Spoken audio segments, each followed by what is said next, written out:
Sayyidina Umar said, "Ikhshawshinu finna ni'mata la tadum." Don't always be in pleasure, because pleasure doesn't last. He also said tama'dadu, which means be like Ma'ad. Ma'ad ibn Adnan, so now you know Ma'ad. Ma'ad ibn Adnan was a zahid. He used to walk barefoot.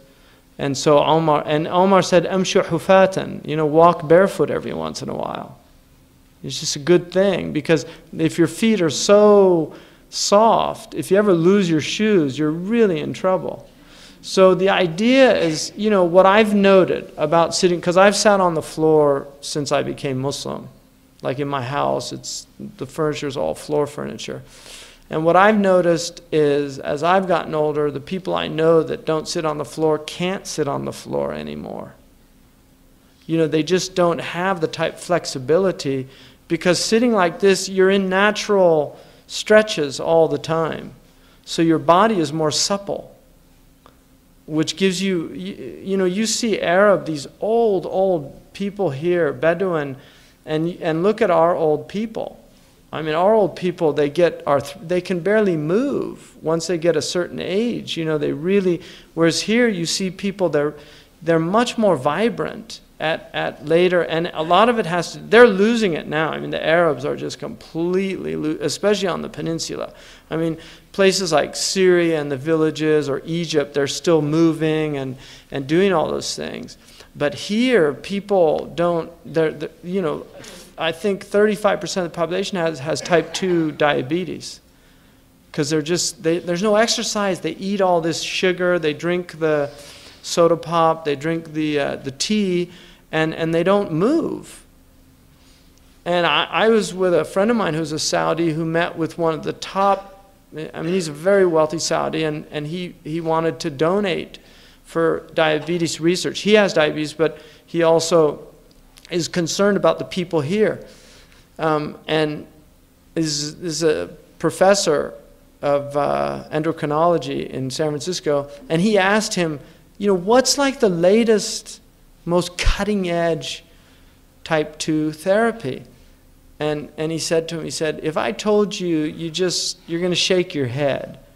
And he said, let's hear it. And he said, it's basically walking 10,000 steps a day. He said that is the best thing that you can do for type 2 diabetes. Just walk 10,000 steps a day. And he said he gives all his patients pedometers and makes them do it every day. And he said it regulates the body.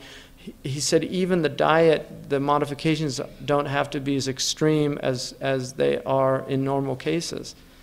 Because a lot of it is just people aren't, the thing about your body is designed to burn you have a base metabolic rate. It's designed to burn a certain amount of calories every day.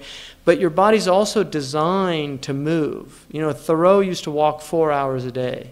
Henry David Thoreau. He wrote a beautiful essay called Walking. It's really worth reading. But he walked 4 hours a day, and he said these legs were not built for sitting around every day. Just if you look at the legs, legs are built, and if you look at the way your body's been designed, it's just an amazing thing that God's given us these bodies. I was thinking this morning, because I was trying to get the wrapper off the soap, and I was just thinking, what a blessing the fingernails are. Because if you didn't have fingernails, you couldn't do stuff like that. You'd be sitting there all day trying to get that stupid wrapper off the soap. But Allah gave you fingernails to do things. It's just, the body is so beautifully designed. And so to honor the body, to take care of the body, the Prophet ﷺ exercised.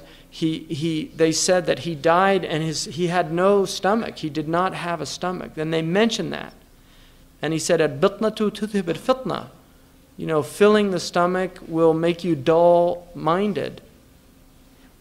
Overeating. So you need a certain amount of calories. The women are designed to have more weight than men. So it's not, you don't want these modern, Jane Fonda type people that, exercise to where they lose all their body fat and things. It's unhealthy for women to do that. But it's important just to remember that the body has a right. Walking, doing those things, it's good for the body. You should try to do something every day. you know, for your health, and also just because this is your, you know, this is the faras. I mean, this is the vehicle that Allah has given you to take you on this journey to Allah. It's the body. It's a vehicle, and the you know, the Qawm say it's like the nafs is like it's like a horse, and the ruh is the rider. You know, and the reins is the sharia, the constraints that Allah has put on you. But if you don't treat the horse well, you can't make the journey. You can either burn yourself out too much, or you get so lazy that you don't have the ability to make the journey. It's one way or the other, because some people go that extreme. Sheikh Abdullah bin Bayya told me, you know, sleep. Don't abuse your body, you know, sleep. And he said that he really harmed his health, because for years he did not sleep. He slept very little. But he regretted that later. So it's important, you know, to treat, inna li jasadika alayka haqqa. Your body has a right over you. It's a right. So you can punish your body. If you eat too much, you're oppressing your body. It's dhulm for the body.